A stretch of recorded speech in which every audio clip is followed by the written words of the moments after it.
Not all millennials are millennials because age is not the same thing as biological age. Check out this book. Page 34 of Dr. Ruha Benjamin's book, Viral Justice, explains how you can actually measure biological age in different people. Your version might not be page 34. This is an advanced release copy.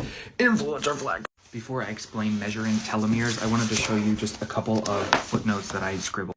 The first and one of the longtime citations in this channel is Dorothy Roberts. Down here we have Jennifer Eberhardt. On the previous page we have breadcrumbs to McGee, although it hasn't directly cited yet. And then on the next page we have a reference to Menachem. Difference between biological age and regular age, chronological age, comes down to chronic stress levels, which is part of why I keep thinking of Resmaa Menachem's book while I'm reading this.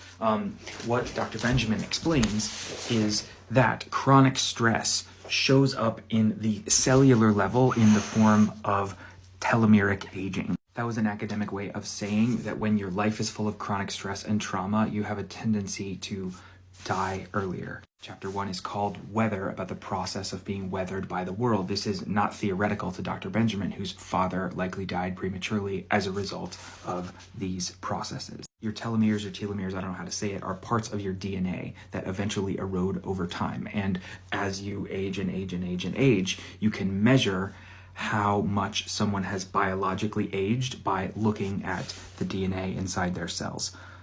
Spoiler warning, people who live in chronic stress situations in this country with a history of racial exploitation, Black people, have a telomeric difference at the cellular level. Quote, they estimated that for women between 49 and 59 years old, Black women have a cellular age that is biologically 7.5 years older than white women. Again, put less academically, the stress of living in America while Black is robbing Black women of 7 years of their lives.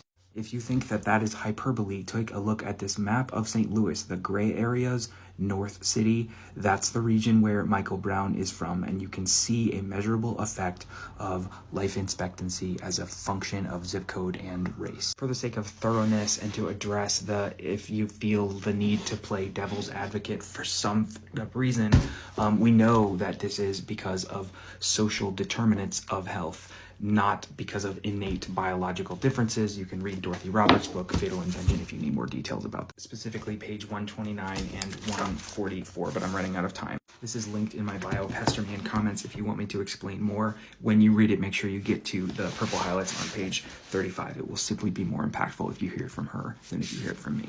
Happy reading.